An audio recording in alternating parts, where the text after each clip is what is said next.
Hello, everyone. I'll be doing an interview with my dad in a little bit here. And so I thought I would just live stream it.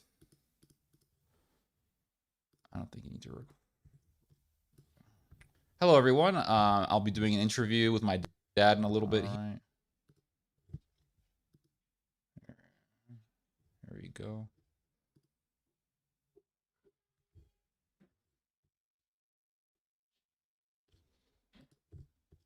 Hello, hello. All right, mic works.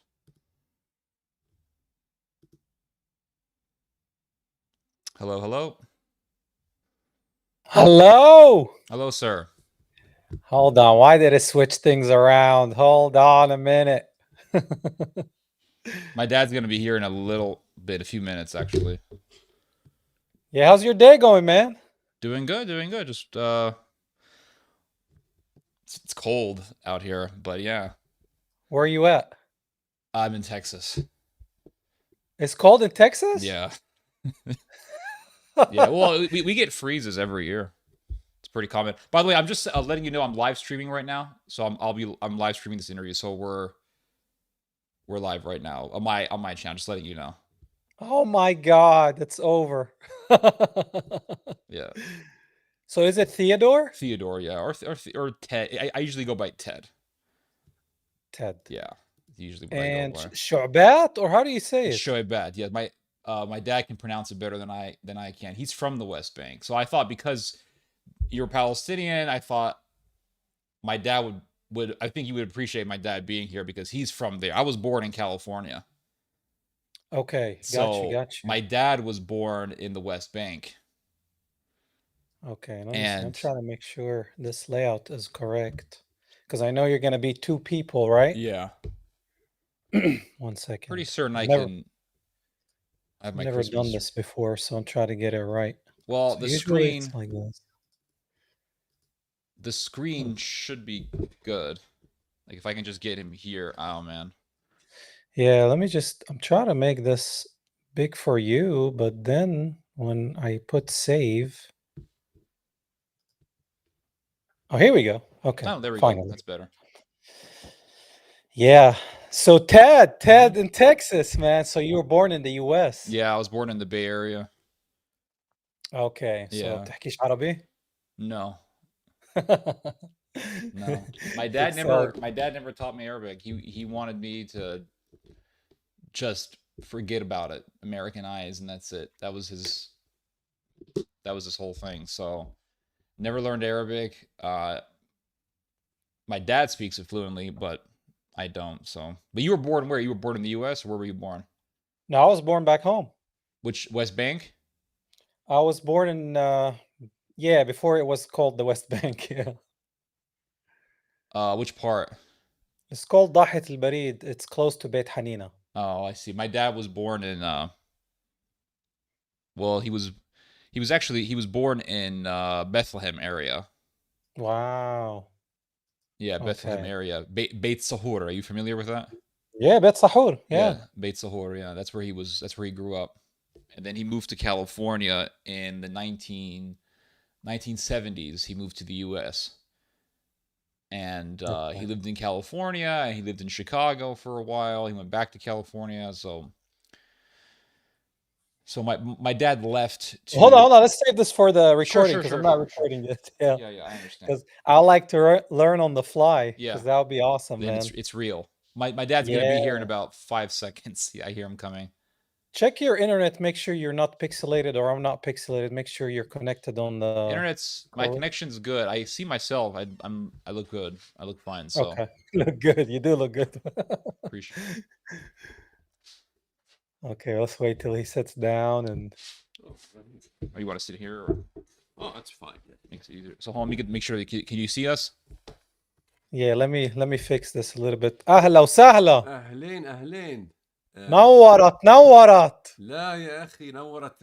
انت نورت. وينك انت مش شايف وجهك؟ كيف مش شايفني? Can you guys see me? Hold on. Yeah, I can see. Yeah. اوكي. أهلا وسهلا. اهلين فيك. شو اسمك؟ انا ايوب. اسمي الأول تشوزي بس اسمي الأصلي روني. راني. Yeah, but I go by Chozy. راني مولود في امريكا يعني. لا انا مولود بالبلد، راني ايوب. طب يسموك راني ليش؟ في رامي وفي راني وفي رامية وفي رانيا. او روني بالان يعني. ايوه راني، ايوه. يعني اجنبي الاسم. ايه كنه انا عارف. طيب مش خيارنا احنا اسمائنا كلها هيك. بالضبط بالضبط. Ted, how do you get the speaker closer? Is he loud? Are we loud enough? No, you gotta get I the hear speaker. him louder than you. Ted, yeah, I know, but that speaker should be right in the middle. So If you this way. can put the mic in the middle, facing in the middle of you. How's Yeah. that? Is that better? A little bit more towards you, Ted. Okay. Let me hear you both Hello, talk. hello. 1 2 3 4 5 6 ممتاز 7. All right, yeah. ممتاز I'll increase my ممتاز. gain a little bit. Is that better? Yeah, let me hear. Is that better? How's that? Yeah, as long as you don't touch the mic so there is no rattling, we're good. Right. So the voice is clear. Okay. Yeah, yeah. Can you guys get a little closer or it's hard? No, you can get a little closer. How's that? No, I'm saying close to each other. Oh, Closer. this is pretty. I think this is the closest we can get. This is like close to the chairs All hit each right. other. Let me hear you, Ted. How's that? Can you hear me? Yeah, keep it right there. The All right. mic. Just read Yeah. 1 2 3 4. Can you say That's something? it. I did say. Is he loud enough? Yeah, you guys, as long as you don't move the mic, I'm getting both of you loud enough. right. The same. Okay. طيب, the way this is gonna go, I will remove you off the screen like this. Well, like this. And then there will be a 10-second intro. Then I'll introduce you. I'll say Ted and Walid. Is it شعبات؟ شعيبات. شعيبات. Okay. شعيبات. بس انت بتعرف انت يعني my background. No, I'm getting to know you right now. Oh. So, okay, it'll be 10 seconds and then I'll introduce you and then I'll put you on the screen. The first portion will be your identity. So you can talk about where were you raised? Where did you come from? How were you raised? When did you move to the US? And Ammo can start first, then Ted if you want to go second. Then from there, we'll move to faith journey. What faith were you born in? What did you practice growing up? Did you struggle with the faith? And we can touch on Zionism. We can touch on anything you want to touch on. And then the third portion, if we get there, is resistance. What are you resisting on a micro level? And what are you resisting on a macro level? So maybe the resistance is Zionism, maybe wrong theology, anything you want to talk about. I'm familiar. He's asking. When he says resisting, what does he mean specifically? Going against. What are you going against? against? What I'm going against. Yeah, he's are you going against Zionism? You know, I hope you know that it might cause you a little dodge. You know what dodge means? I love dodge. Dodge, okay, it might cause you dodge because I used to be Zionist. Yeah, we're going to talk about that. I watched a little bit of Ted's videos. Yeah. So it'll be interesting to see your perspective, Ammu. Yeah, and as far as Christianity goes, you come from an evangelical background? No, I come from a secular Muslim dad and an Orthodox mom. Oh, so you're mostly Orthodox Christian? Yeah, but I'm non-denominational, really. So you do go to evangelical non-denominational? Yeah, I just I found a church nearby that is non-Zionist and they focus on Jesus. Yeah, I call it the non-denominational denomination. Yeah, exactly. One of those. So we'll talk about that. Then at the end, I'll say bye, guys, but don't leave. Stay in the room. And then I'll play the 10 seconds outro. And then we'll get back on the stage. And it probably needs time to download your footage to send it to me. So when I edit, I can put you guys on full screen. You know what I mean? I'm hoping that I could sway you towards your mother's because she was Orthodox. I think she had the right position. Yeah, my mom dabbled with Catholicism and Orthodox and even learned about Islam just for my dad's sake. But she's a follower of Christ. I don't say I belong to a church. I say I'm a follower of the way. I'm a follower of Christ, you know? Right. I feel like Christians are so divided today and it's kind of like sickening, you know? Yes, but it's okay to have argumentation over theology so long it doesn't masticize into hatred and this kind of, schisms and all kinds of problems. Schisms. Yeah, I agree. Tayyib, let's begin. I'm gonna do the 10-second, then I'll introduce you, and then we'll go, and I'll, once you guys speak and you stop, I'll ask questions if something I have interested in, and then let's do this. You guys are ready? Yes, sir. Ready? I'm a big fan, Ted. By the way, Appreciate it. I love your videos, and I love how much exposing you're doing. So I it's appreciate that. beautiful to see like-minded people. Yeah. All right, here we go. Make sure this is how I remove you. And when I add you, I'm gonna do this, and then I'm gonna add you. Okay. I'm getting used to this platform. You're using StreamYard? Are you using have you ever heard of OBS? No, yeah, I heard about it. Yeah, I never Yeah, used it I though. went from StreamYard. I started like you with StreamYard, and then from StreamYard I just use OBS now. It's totally free. Oh, Allah. Yeah, totally free. And then if you want to do it's OBS is I think better than StreamYard in my opinion, and it's totally, like I said, no charge. I'm gonna look into it. Yeah. Yeah, thank you for suggesting that. Yeah. Yeah, appreciate it. All right, let's do this. All right. Shuaibat. Here we go. Recording. Boom.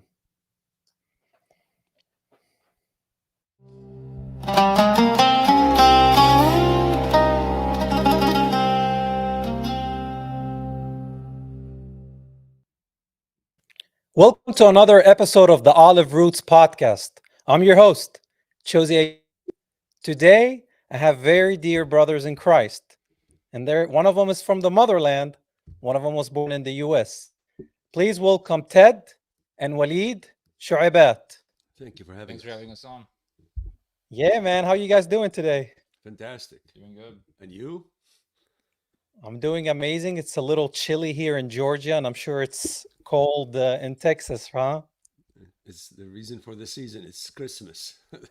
It is. Like my hands are freezing in here, but I'll be fine. Well, thank you so much, guys, for joining me today and taking the time to be on this episode. You bet. It's the first time I have two people, so this is going to be interesting and probably a lot of information for the audience.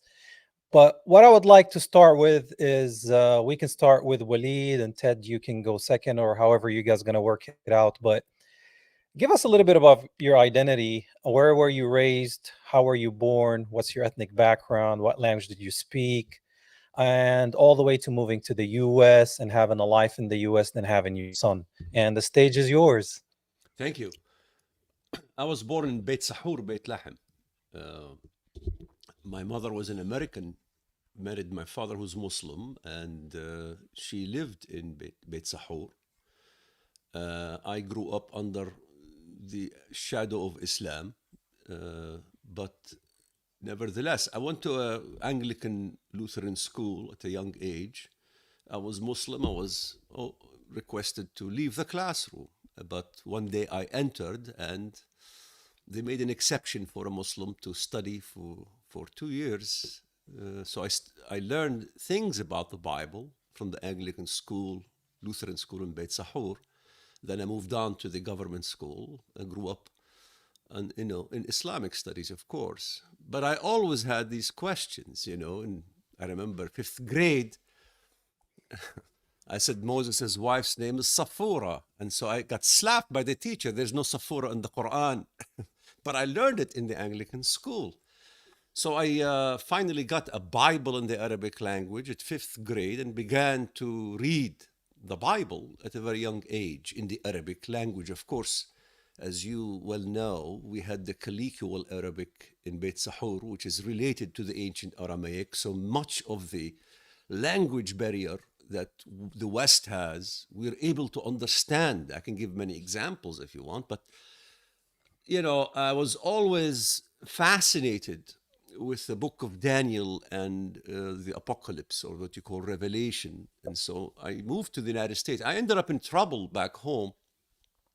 I ended up in jail, demonstrating in the streets. And I ended up planting a bomb at a young age. I was 17 years old. I put a bomb in Manger Square. Though you have the grand story that came out of CNN that says that there was never a bombing in Bethlehem until the archives were revealed. And this is the challenge anybody who questions the veracity of the story I gave is it was in 1977 Christmas, that explosion during the time when Anwar Sadat came to Jerusalem and he gave his speech at the Knesset. I orchestrated that operation to basically thwart the peace talks that was going on at the time between Menachem Begin and Anwar Sadat. It was all over the world. So my idea was to, plant a bomb where Christ was born next to it, and Christmas, right on Christmas. And it was headline news all over the world.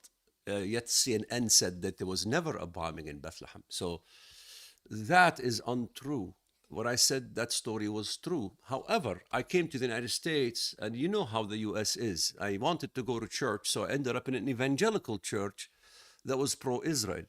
There, in those churches, they teach when you read the word Israel in the Old Testament, that equates to the state of Israel or the descendants of Israel. In other words, when we read the New Testament, not all Israel are descendant from Israel.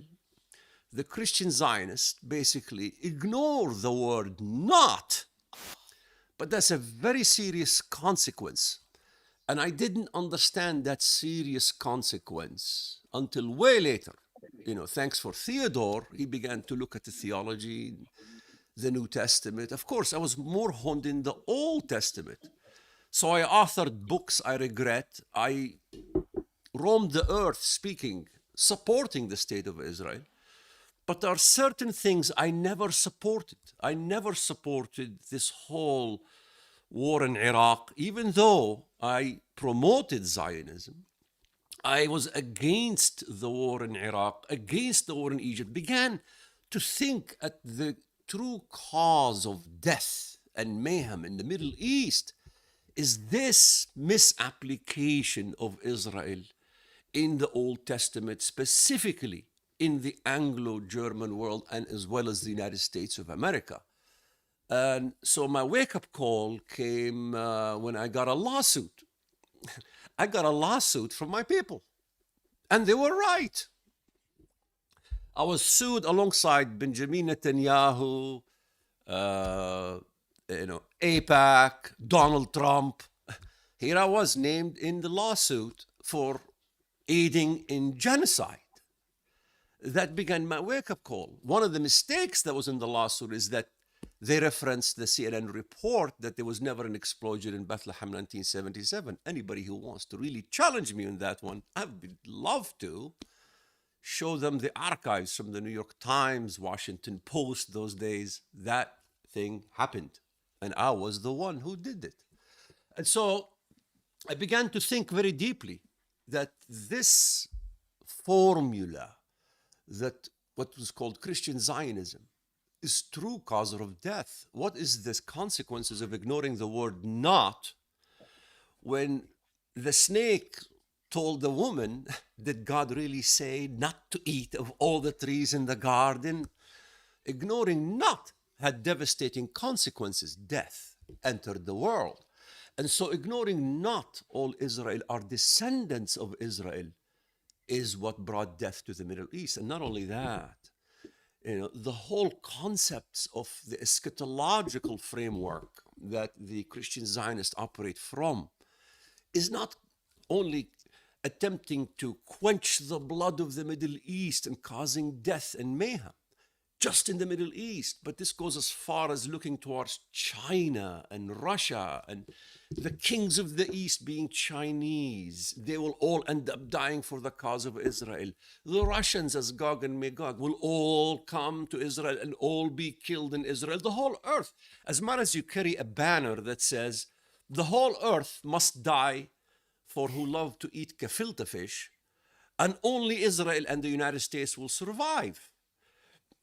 And so I'm actually working on a book refuting my old works, exposing the misconception, because truly I haven't seen a real address of refuting Christian Zionism from their own perspective. Because remember, I was a Christian Zionist, so I understand the insides and the outsides of the whole movement, how it works. So I want to basically begin redeeming what I've done and to counter this whole movement. So, we don't have much of choices in the United States to really enter a church that comprehends the eschatological framework in the Old Testament. Most of it is from what you see from 700 Club, those crazy movements in the United States. That really is what caused death in the Middle East. Yeah. Wow. There's so much to unpack there. So okay, growing up in a family where your father was Muslim, so you went to study Islamic studies. It's kind of like similar to me. I went to Collège des Frères. It's a French school in the old city of Jerusalem in the New Gates, Bab Jdeed. Oh, And it was 70% Muslim, 30% Christian. With the Christians, we had Armenians, Assyrians, and to be honest with you, nobody knew what religion anybody was. We just went to the same class. And then when it comes to Bible study, the Muslims go to one class, the Christians go to the church, exactly. and that was it. So, me growing up, because my dad is born Muslim, even though he didn't practice, my dad is secular, I had to learn the Islamic studies and learn the Quran, and it was mostly memorizing, and I didn't like it. And I used to run down to the church where they were singing and doing all these things and talking about the stories of Christ and the disciples and focus so much on the new covenant, right? So I failed religion in the 12th grade in the Tawjihi, and I had to retake that class.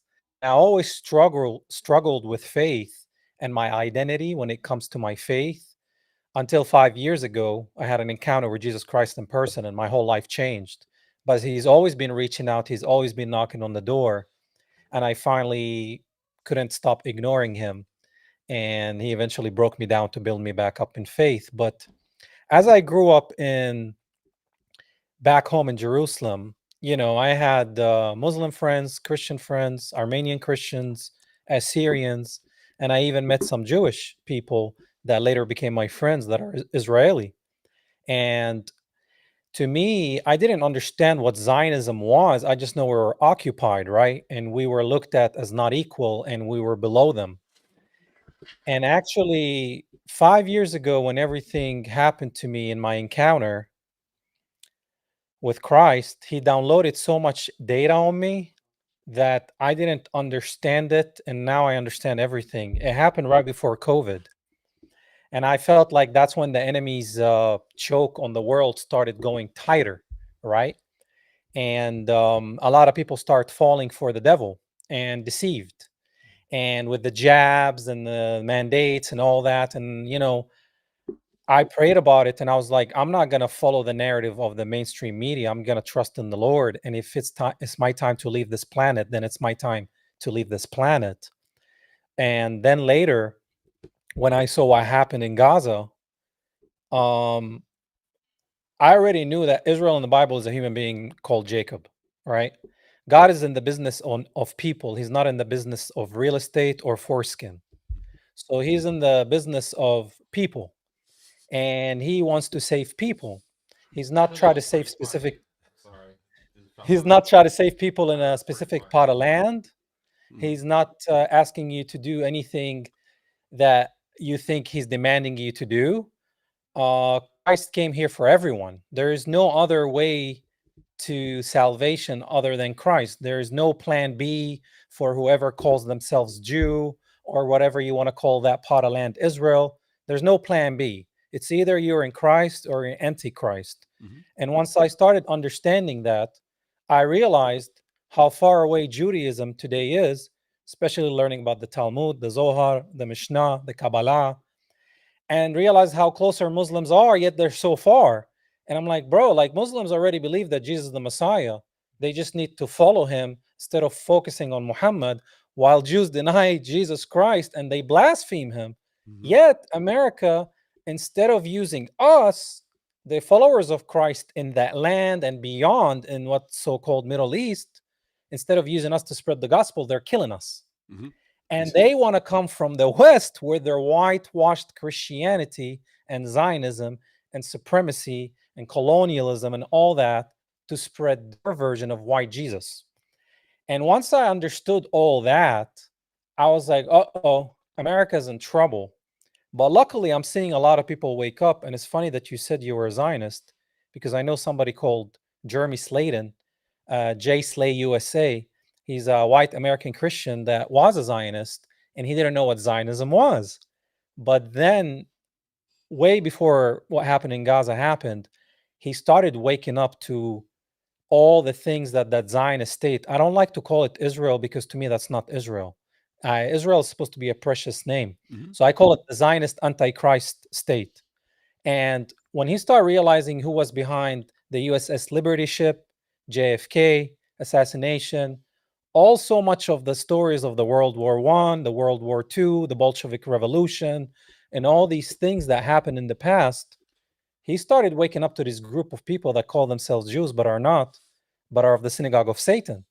And he started understanding what flag represent, who those people are, and what is their heritage. They're Polish, they're from Eastern Europe, they're converts. Ashkenazi doesn't come from Shem, so they're not Semites. Start going down that rabbit hole. And then he reached out to me and put me in his podcast. And that's when I just threw it all on him. And he was like, wow, you gave me a lot more, because I'm Palestinian. So I know firsthand who these people are by dealing with him, by dealing with them. So that's similar situation there. Now tell me, Ted, how about you? Where you were raised in the US, and tell me a little bit about how much did you cling to your identity, your Palestinian roots, and how much it was gone, and your faith journey as well. All right, can you hear me good? Audio's Yeah, I good? can Okay, hear I you. just want to make sure Yeah. the audio's not wacky. So my dad, as you already heard, he went from Islam to basically Baptist or evangelical Christianity, and he began to believe in Christian Zionism.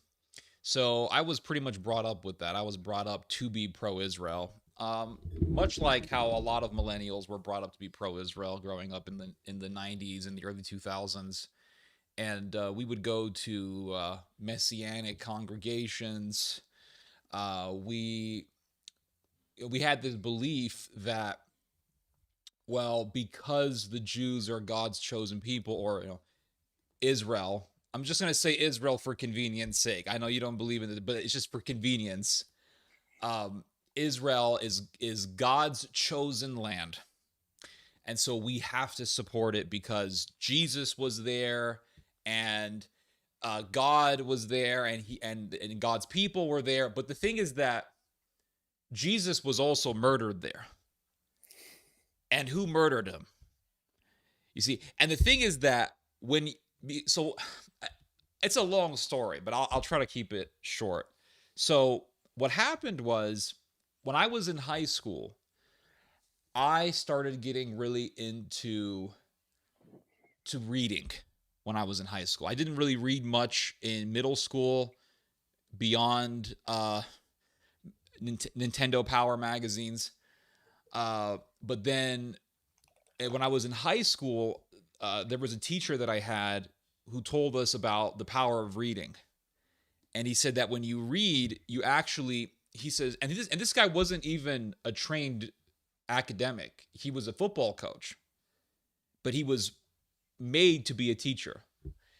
And he had us learn about different philosophers and their histories and all this stuff. And he started talking about the French Revolution. And he had us watch this documentary on the French Revolution. And we learned about Rousseau and Robespierre and all these revolutionaries and how these guys were intellectuals and how they were able to really get a grip on people's minds through their writings. And I remember watching that thinking, man, knowledge really is power. Like, there is power in knowledge. I need to be not because I wanted to be a Robespierre, but because I wanted to battle those people, because I didn't like the French Revolution. After learning about it, I was like, I don't like these people, so I want to understand all this stuff. And I remember this teacher of ours who had us watch this documentary. He told us about the power of reading, and he said that when you read books, you actually train your neurological system, and it's almost like you're training a muscle. You're training your brain. I thought, I got to start reading. So I started reading. And I picked up this book called, my father had a friend who was a professor at Concordia University. His name was Alvin Schmidt. And he was a sociology professor at Concordia in the state of Missouri, I believe. And Alvin Schmidt wrote 2 books that were fairly successful. One was called How Christianity Changed the World. And the other one was called The Great Divide, which was sort of a history on the Crusades. And Alvin Schmidt gave 2 free copies of those books to my dad. So my dad gave them to me. I thought, I'm going to start reading. So here I was a senior in high school, and I started reading this book called The Great Divide, which was on the history of the Crusades. And Alvin Schmidt gets into the medieval literature, quoting the medieval stuff. So I'm thinking, wait a second, there's a whole world out there that I don't even know about, like the Middle Ages. What's up with that? What happened there?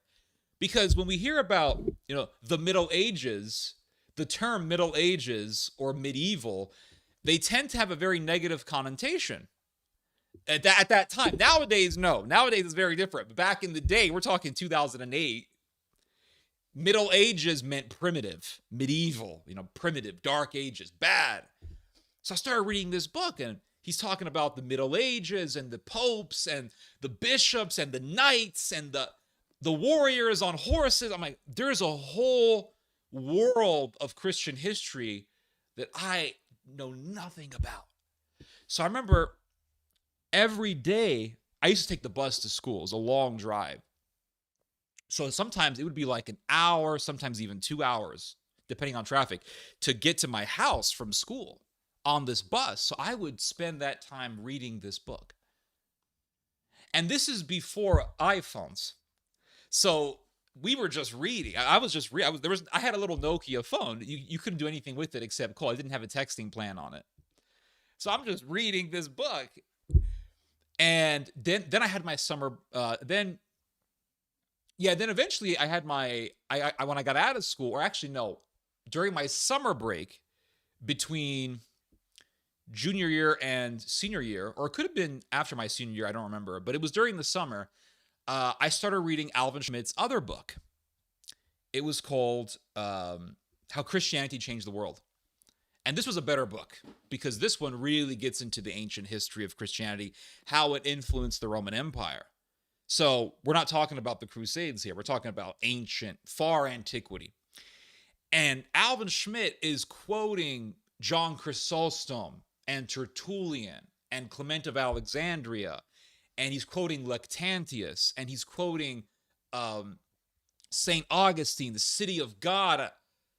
There's a whole world that I don't know about.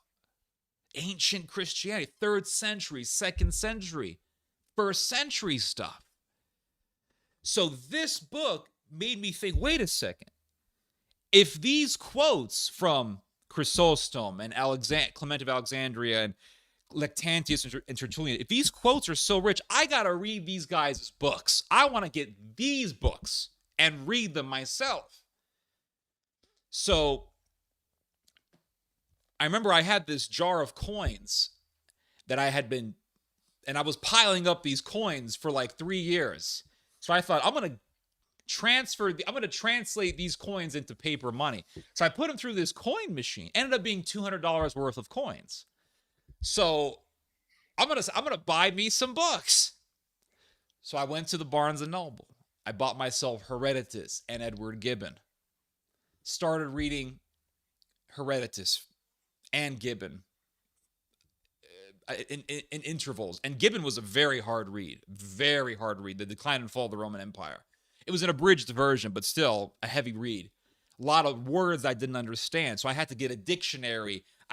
It took me like 3 hours to read 30 pages because there were so many words that I didn't know. And I thought, okay, what's this word mean? Look up the dictionary. Oh, I learned a new word. So I just kept doing that. Read Herodotus. And Herodotus is talking about ancient Egypt and ancient Babylonia and how he went to Iraq and he saw this temple tower that was 7 towers in one. And he talked about how the tower was so tall that there were little water break sections in different parts of the tower so you could rest and drink. So there's a whole world out there that I don't understand. So I read Tertullian. I read his apology. Was it his apology? I'm pretty sure it was his apology. But I read Tertullian, his book against the pagans. I read Clement of Alexandria's Apologia.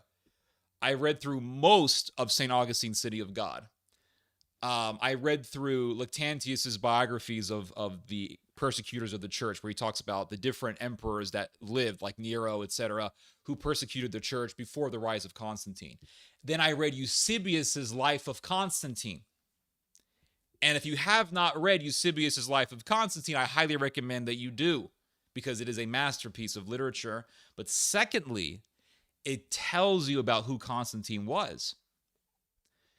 And I thought, oh my God, because see, when I was growing up, I was told Constantine was evil.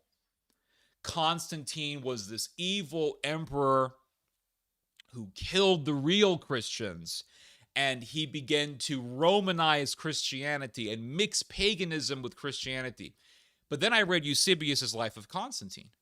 And Eusebius is talking about, he's giving us a whole different story. He's talking about how Constantine destroyed pagan temples, how he tried to end a lot of the barbaric practices in those days, how he tried to end sex orgies. He wanted to outlaw temple prostitution, and he wanted to get rid of the gladiatorial games because they were barbaric, although he did not fully succeed in getting rid of the gladiatorial games. That came much later with the Byzantine Empire, but he tried to get rid of it nonetheless. And how he defeated 2 tyrants who were persecutors of the church, how he crushed the pagans in the Battle of Milvian Bridge. And there's a whole world that I didn't know about. So I began to realize I've been wrong about a lot of things. And I began to study Catholicism and church history. So I read Eusebius's Ecclesiastical History. I read Isocrates' ecclesiastical history.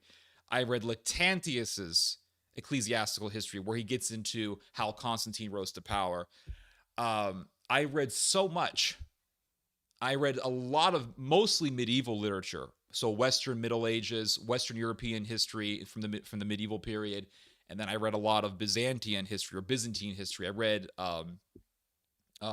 the Alexiad by Alexa Komnenos. I read this one book. I forgot the name of the author, but it was like the 12 emperors, 12 Byzantine emperors. And then I read this book, which is such a great book. It's called The Histories by John Skylitzis. And this is a Byzantine chronicle. It's such a good book. I mean, if you love Christian history, you have not read The Histories by John Skylitzis, highly recommend that you do. Where John Skylitzis gives us this massive history for a big chunk of Byzantine history. So there was the rise of Constantine, which gave us really the beginning or the eve of, you could say, Western Christendom and Eastern Christendom, really Christendom as a whole. Because Constantine, he takes over the Roman Empire. And the empire gets broken up into 2 legs, the Western leg and the Eastern leg. And Constantine, he delegates the Eastern half to a friend of his who ends up becoming a pagan, who ends up actually being a secret pagan, and they end up going to war. Constantine takes full control over the Eastern block of the Roman Empire. And Constantine then, he really commences Christendom, but eventually Christendom decays. It starts to go, Western Christendom goes down, but Christendom continues on in the East. The power of Christianity in the political realm, at least, continues on in the Eastern world with the Byzantine Empire, which lasts for centuries. And eventually the Eastern Roman Empire is greatly weakened by a group of people called the Seljuks. The Seljuks were a Central Asian Turkic people who were Muslims, and they came from another tribe called the Oghuz Turks. Oghuz Turks were actually pagans. They worshipped the sky, and then some of them became Buddhist. But a branch of the Oghuz Turks became Muslim. These were called the Seljuks. Their patriarch or their founder was a guy named Ibn Seljuk, who was a convert to Islam. So the Seljuks rose up as a massive power, and they begin to invade Anatolia, what we today call Turkey, and they start taking over the Byzantine Empire. Leaps and bounds, they start taking over the whole thing. And eventually there's a battle called the Battle of Manzikert, which happens in 1073 between the Byzantines and the Seljuks. And so this is what John Skylitzis covers tremendously in his book, The Histories, with the Battle of Manzikert and how it was a total disaster for the Byzantine Empire. And it's such an epic story. But the Christians lose miserably. They lose this battle with the Seljuks in the Battle of Manzikert. The Seljuks just have superior tactics, better soldiers, better warriors. Byzantine Empire was heavily corrupt. There was a lot of embezzlement going on. Politicians were stealing money from the treasury. Hey, look at Greece today. Not much has changed. Lots of corruption, and so the soldiers are underpaid. The morale is bad, and the Christians flat out lose. Seljuks were really good at archery, by the way, and that gave them an advantage. Very good at horse fighting as well. So I read this book, and I'm thinking, there's so much we don't know. And there's a verse. Okay, so here we are, right? Going back to Christian Zionism. We were raised to be like Israel, like church history for the evangelical Zionist is really ancient Israel in the Old Testament and the history of the modern day state of Israel. Oh, and the Reformation with Luther. So there's a saying that's very powerful, and it is, to read history is to cease to be Protestant, which is 100% true. Like, it's 100% true. To read history is to cease to be Protestant. And when you're raised in Christian Zionism, your church history. So what's your history, right? So Tertullian wrote this book against the heresies or against heretics. It's an excellent book if you haven't read it. And Tertullian says the root of heresy is the rejection of the church history, or the rejection of what is known as apostolic succession. Apostolic succession. When you are raised as a Christian Zionist and you learn about apostolic succession, it's like something, you know that feeling you get when you work a muscle you've never worked before? That's what it's like to learn about apostolic succession. All of a sudden, there's a part of your brain that gets activated, and you're thinking, wait, I never thought of that before. There is something called church history. There's Jesus, yes, Jesus is God. Yes, Jesus is the second person of the Holy Trinity, absolutely. But at the same time, there is Jesus in history, on a historical timeline in the Roman Empire. And Jesus had disciples, and he gave those disciples power. He gave them the Holy Spirit. He blessed them. Remember, he breathed out after his resurrection. He breathed on them. He gave them authority. The authority to forgive sins, the authority not to forgive sins. And he gave them the keys by which they can bind and loose. So those disciples were historical figures. Those disciples had their own successors. Who were they? So who were they? And who were the successors of those successors? So there's a succession. This is what we call apostolic succession. Once you realize that, you think, okay, so there is a history from Christ to now. What is that history? And Tertullian explains this, and he says, when you are approached by a heretical sect, Judaizers, doesn't matter, Mormons, Muslims for that matter, doesn't matter. Ask them the question, what is your succession? And what Tertullian says is, show me your records. And it doesn't, people ask us this question, how do we preach to Muslims? The same way you would preach to a Mormon, the same way you would preach to a Jehovah's Witness, The same way you would preach to a Protestant, really, for that matter. Show me your records. To the Mormon, I say, show me the records from Christ to Joseph Smith. To the Muslim, I would say, show me your records from Christ to Muhammad. Because if Islam is a true religion, if it's the true religion of Jesus, because they claim Christ, then show me the record. Show me Islam after Christ. Show me Mormonism after Christ. Show me the Jehovah's Witnesses after Christ. You can't find it in history. But then when you read the church history, you see Clement of Rome. Clement of Rome was a disciple of St. John. And Clement of Rome wrote a letter, the Epistle of Clement of Rome. You can read it online for free. It's pretty short. And do you know what Clement of Rome, or it's Clement of Rome, or it's Ignatius of Antioch? Either way, you read Clement, I'm pretty sure it's Clement of Rome. What does he call Jesus Christ? The creator of the universe. And he's a disciple of John. So right there in the early church, the divinity of Christ was taught. Right there. Wow. And so you read about the succession.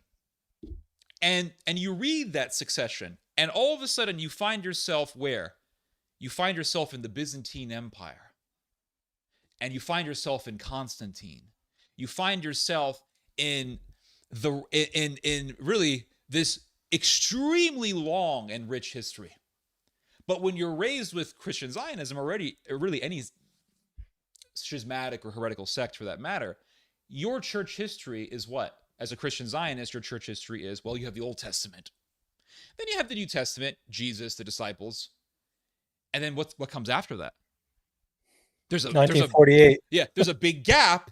And then we're in 1948. Or hold on, we're in Luther. We got Luther and Calvin and Zwingli, and then we got the Puritans. And then from the Puritans, we're in 1948. That's their history. But the way I begin to look at things, like, because all these neurons were being fired up in my brain, the way I begin to look at things is the history of the church is the continuation of Israel.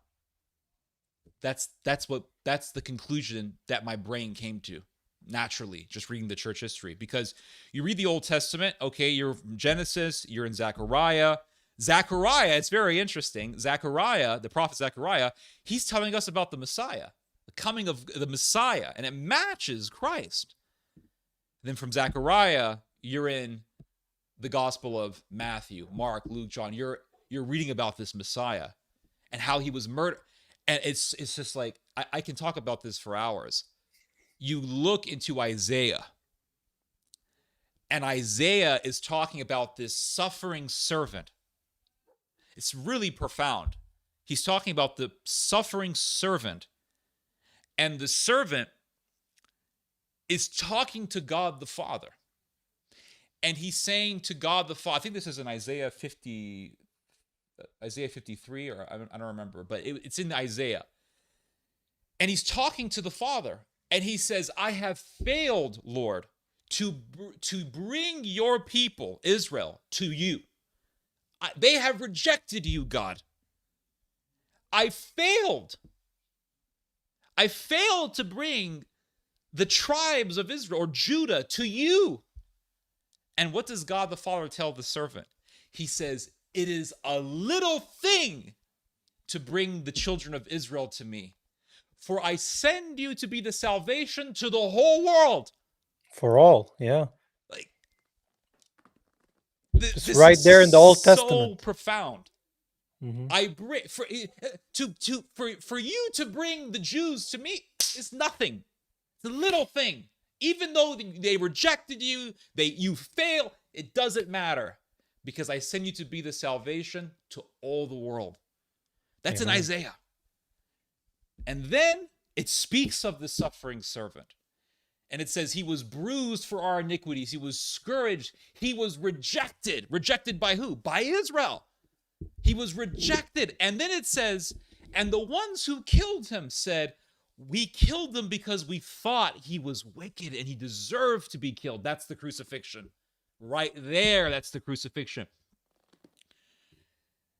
And you from there, you continue on. You're in the New Testament. There's Christ. He's being rejected. He's being mocked. And Christ tries to bring the tribe of Judah, to God. He fails. And Isaiah tells us the suffering servant goes to God and says, I failed. So Christ does not bring Judah to him. He brings a remnant, just a remnant. I can talk about this for hours. There's so much I want to say about this. This was good. But Hold on. I'll try to recap on one thing. You said the Seljuk Empire. Yeah. How close was that to the Khazarian Empire? The Khazarians, I think, came later on. But is it a continuation, you think, of that? Well, yes, in a way, because you see, the Seljuks were a Turkic people who came from what is today Central Asia, or you could say from Turkmenistan. So really, these people looked like Uzbeks or Kazakhs. They were kind of Mongolian-looking, and they were. If you look at their artwork, the Seljuks had a very rich artistic tradition or artistic culture. If you look at how they portrayed themselves, they look very Asian, slanted eyes, look almost Japanese, Mongolian. That was the Seljuks.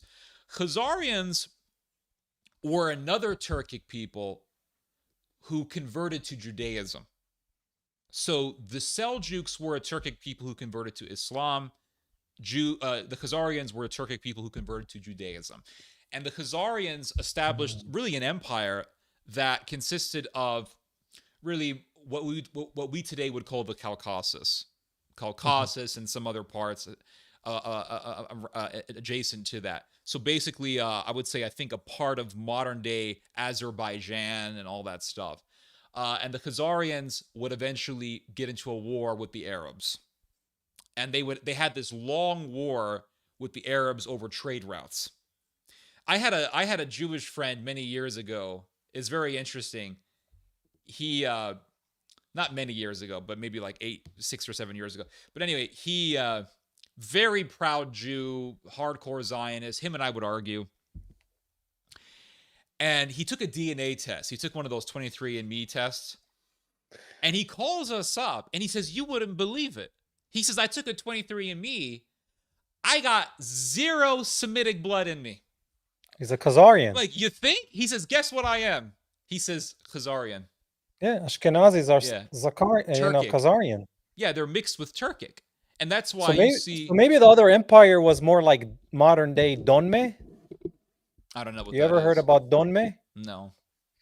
These are Donme were people that said we converted to Islam, but they were crypto Jews. Oh, yeah, in the Ottoman Empire. Yes. Yeah, I've heard about that. So yeah, maybe the Young Turks. Yeah, they say that the Young Turks were actually the descendants of Jews who had converted to Islam.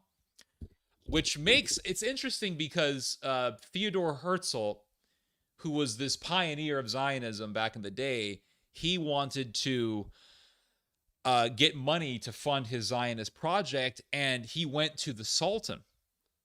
Isn't there a piece of history that got me to wake up to a lot of this stuff?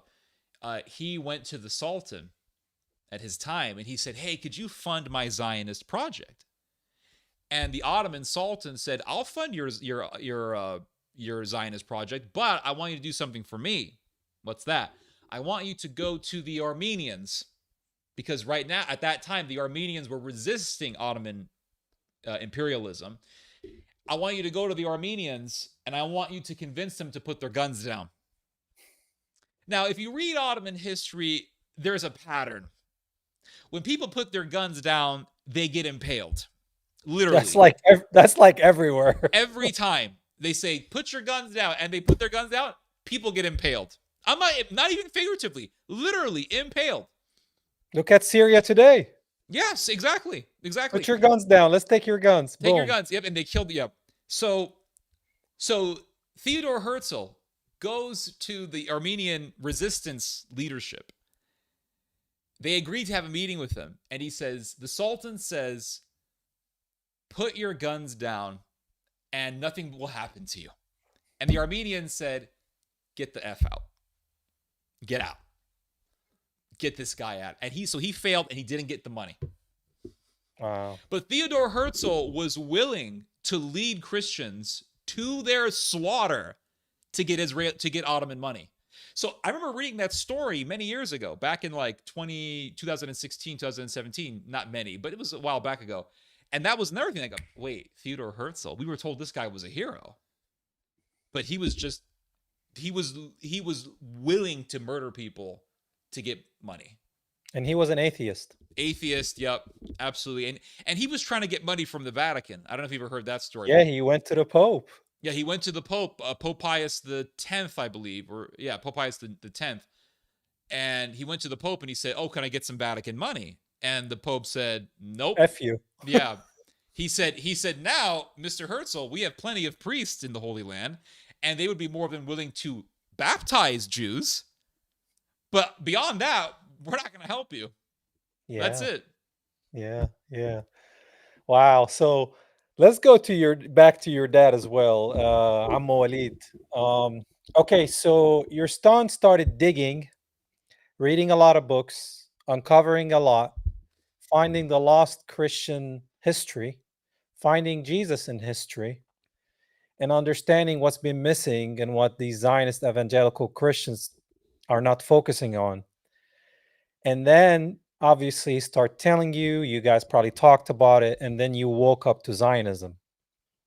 Now, how can we, as followers of Christ, that are not Zionists, or people maybe that are not Christians but anti-Zionism, how can we work together to eliminate this ideology that is actually becoming the murderous and the worst thing that ever happened in modern history? It's actually crumbling on its own. The sacrifice was Gaza. Gaza was sacrificed for that purpose. That purpose, it's through blood mankind learns. He doesn't learn the harder the lesson. This is a big lesson for me, watching every day all these Palestinians being killed, my own people. And I was very, very angry at this kind of, just wanton murdering of children. So it's collapsing on its own, and it doesn't take much to make it collapse. I think I haven't really seen a full measure of dealing with Christian Zionism. This is why I'm doing a major book on the issue, to deal with the poor Americans who fell into this trap, as I did. My mom had a Schofield Bible when I was young. She was reading from a Schofield Bible. She told me things from the Schofield Bible. And so there's many people who innocently fell into this trap. They don't really want bloodshed. They love Jesus. And so I haven't seen really a major work on dealing with this mindset, into going into the Old Testament. That's how we make this whole thing crumble. The Old Testament. There are many unanswered questions in the Old Testament that really shows that St. Paul's formula, not all Israel are descendant from Israel, follows right through all the prophecies in the Old Testament. For example, you take a look at the prominent prophecy Zionists love to use against Russia. They use Ezekiel 38:39. I'm sure you heard of it. Gog and Magog, And so they ignore in Ezekiel 39, what does it say? God says, I gave up on the descendants of Jacob. They went to exile, and all of them were killed by the sword. Excuse me, how much math do you need to know when God says all of them were killed by the sword? Now, the Christian Zionist attempts to put that verse into Babylonian history. And as I go through the whole book to show how they pick and choose certain elements of the prophetic word to file them into ancient Babylonian history, that it doesn't really work. It fails miserably.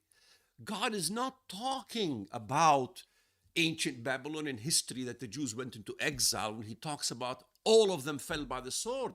He's really saying that Gog and Magog are going to kill all the Jews by the sword. In other words, Gog and Magog annihilates the state of Israel. And if in doubt, You can go to Daniel chapter 12, right there in the beginning verse. That whole chapter of Daniel is a sealed book till the time of the end. That's a secret. So here in Daniel, he says, and your people whose names are written in the book shall be rescued. Hello? Written in the book shall be rescued? Only the ones who follow Christ will be rescued. The rest will be exterminated, exiled out of that land. Why? Because you can never find a single verse in the entire scriptures, whether Old or New Testament, that commands Jews to enter the promised land while sinful. That's what is the creation of the state of Israel. In fact, I used to hate the Naturi Karta in the beginning when they talked about these were Jews who disagreed with this concept of Christian Zionism. I hated them. Now I love them. I say they were right. So who really rescues the Jews who finally convert and leave? Is it the Zionist who's saying you must stand in this land and fight for this land? Or is it the Palestinian who says you must exit this land? It doesn't belong to you. You should not enter this land as sinful. Because if you do, God will destroy you. Who is the one who's doing really God's service? It's the Palestinian, because he's saying, you must not enter this land. This land doesn't belong to you. Only the New Jerusalem you will enter after your conversion. So the entire formula, even in the Old Testament, is that it's not as the prophets did not predict that the Jews will go form a state. In fact, they did predict it. And what does Ezekiel say about it? Ezekiel 15 and 16. If you read Ezekiel 15, it talks about though you enter through the fire, the first Holocaust, you will enter through the fire once more in Jerusalem. And then in chapter 16, he describes it as a creation of a state of Sodom and all these things. I will restore the fortunes of Sodom. You see, and restoring how do you restore something that he calls Sodom, which St. John calls a Sodom in Egypt, where also their Lord was crucified. So now we begin to put the link together of why St. John called Jerusalem Sodom and Egypt, and why Ezekiel also called it, but then he talks about the Holocaust. So the Holocaust and the exile of the Jews for the sinful act is throughout the whole Old Testament. In fact, even the prophecies that the Zionists quote say the same message, that there is an exile of the Jews. Where will the Jews go? People don't even add 1 + 1. The exit of the Jews, when they go to the New Jerusalem, is well etched in Jeremiah chapter 3. They come out of the land of the north to the New Jerusalem. What are they doing in the land of the north? And what is the land of the north? There is the whole world called the land of the north, or the biblical north concept, that still remains undefined, uncharted, and unexamined. Why? Because the Christian Zionists took the concept of north and they claimed that everything that sprouts out of the north is pariahs coming against the state of Israel.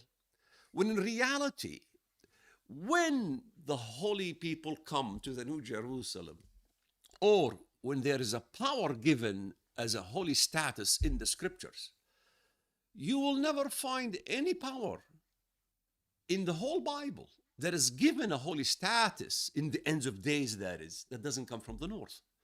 So God is going to raise a nation in the north, you see, and they will basically convert the Jews, the remnant Jews, and then they will go from to the New Jerusalem from the land of the north. And the land of the north is a whole subject. It's really comprised of 3 powers. You have Byzantium. I mean, where was Byzantium centered? In the land of the north.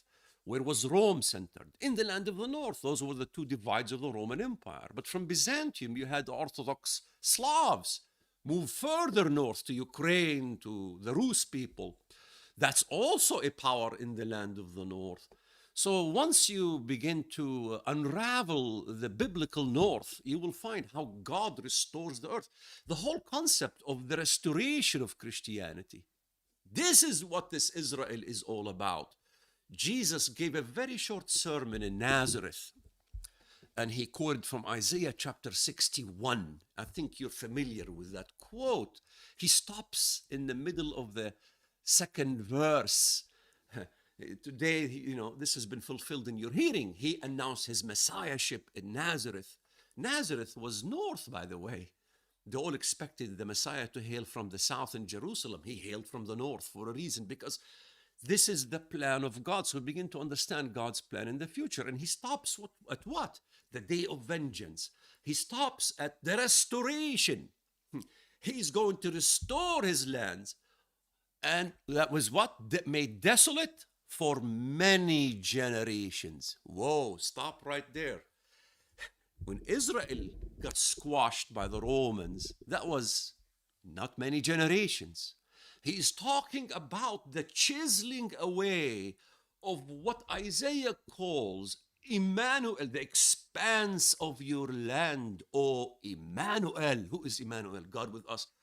Wait a minute here. This is not the minuscule land of Judea. This is the expanse of your land. Oh, Emmanuel. So Emmanuel, the carpenter's son, he spread his trade all over the world, all the way to the Slavic people, all the way Armenia. So is he not going to restore Armenia, greater Armenia? Is he not going to restore Syria? And by the way, when you get to Isaiah chapter 17, I used to get into radio shows, the moment come questions from these Christian Zionists, they say, oh, Damascus will be destroyed. Look at Isaiah 17. Did you ever continue that prophecy? God elevates Syria over Israel.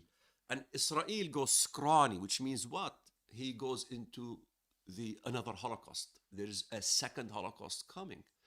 And so God elevates Syria. Why? Because he's restoring Syria back to what it was. Though Damascus is destroyed, he'll take the refugees and he will honor the refugees of Syria, and he will convert the refugees of Syria. Then you get to Isaiah chapter 11. Oh my gosh. He calls the entire Gentile world, practically from the Mediterranean all the way to the Caspian Sea. He calls them what? Israel. So now we begin to understand what this concept of Israel, a holy name, that was really, married and thrown into the mud by the Zionists. Now everybody hates the word Israel. Israel is a holy word. And by the time you reach Isaiah, he says, you call yourself a nation, you give your name Israel, not in truth, not in righteousness, neither have you understood. And Isaiah blasts the concept of Zionism and Israel very clearly. Those prophecies are written to actually expose the Zionist movement and the bloodshed that it caused. Because once you ignore the word not, as I said, what brought death was one word. Did God really say that you should not eat from all the trees in the garden? Did really St. Paul says not all Israel are descendants of Israel? That's more of a language of a snake. The same snake that duped Eve is the same snake that duped that whole movement. So now they come to face Christ, and now we begin to understand, hey, we healed in your name. We cast demons in your name. The Benny Hinns of the world will be there. Depart from me, you workers of iniquity. He says, I was hungry, you gave me food. I was naked, you clothed me. That does not mean that we don't help the people of Gaza. That doesn't mean that we don't help the people in Syria, because they are of the lesser pedigree. And so this whole concept of making non-Jews of a lesser pedigree is what shed the blood in Iraq, what shed the blood in Egypt. By the way, these things I was always against. I go, why is this blood being shed all the way in Libya and Iraq? What they did to Muammar Gaddafi, what they did to, in Egypt, and it just was horrific. I loved Egypt, I love Iraq, I have nothing against these people there. And all of a sudden, Those people are of lesser pedigree. It doesn't matter, all for the sake of greater Israel. What difference are we from the Nazis? Nothing. So when you see this placard says Zionism equates Nazism, it's true. There is no difference between Nazism and Zionism. So the wake up call comes through hard lessons, and people will condemn me for what I did. But to condemn me, you must also condemn St. Paul, because he did the same thing until he encountered Christ at the road to Emmaus, and then he repented. And so my Palestinian people won't forgive me, I know. But I know there is Christ. He is ahead of all. He offered a way of salvation that no other religion offers. Islam rejects Christianity. Why? Because they believe that there's nobody can be an intermediary between man's sin and God. You have to go directly to God. But all religions have intermediary. All of them. Islam says if you die as a martyr, you yourself have basically saved yourself. And so all the way to the Aztecs, you have heart plucking was the idea to offer God blood. Blood is the intercession. The temple, the Jews reject Christ, but they can't deny during the temple era they had blood sacrifice for the intermission of sin.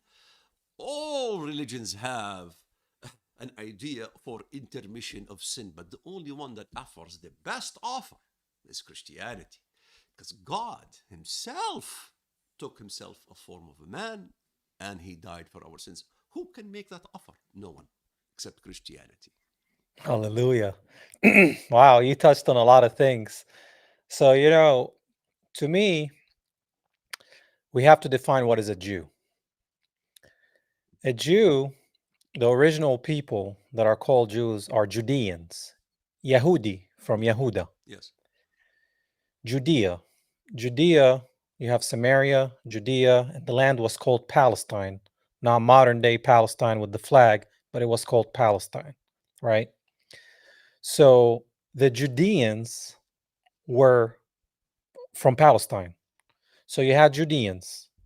And these are the people that Christ comes from, Judeans. They didn't speak Hebrew. Modern Hebrew was created in 1800 by a Russian. They were speaking Aramean, right? So Jesus spoke Aramaic. Aramaic. He was speaking Aramaic, so he's Aramean. He's a Judean. He's a Palestinian. But then Christ comes, and then you have some of these Judeans called the Pharisees.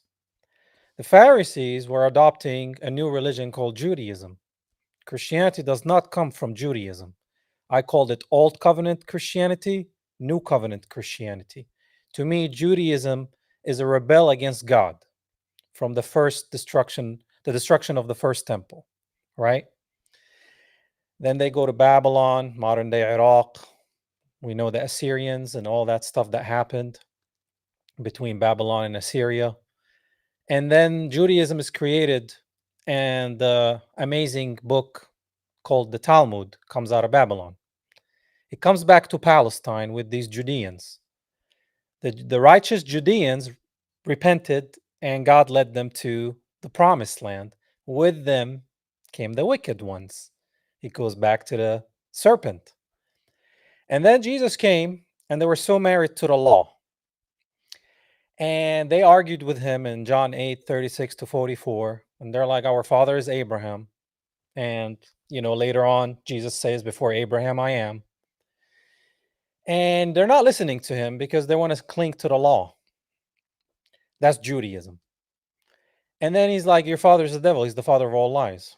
And then they wanted him killed. And once he was on the cross, but before he was on the cross, they said, let his blood be on us and our children. That's a curse. Now, can that go away? I don't know. I'm not God. When God curse, he curse. When God heals, he heals. He does his thing. I am not God. I'm a human being, and I am a sinful man.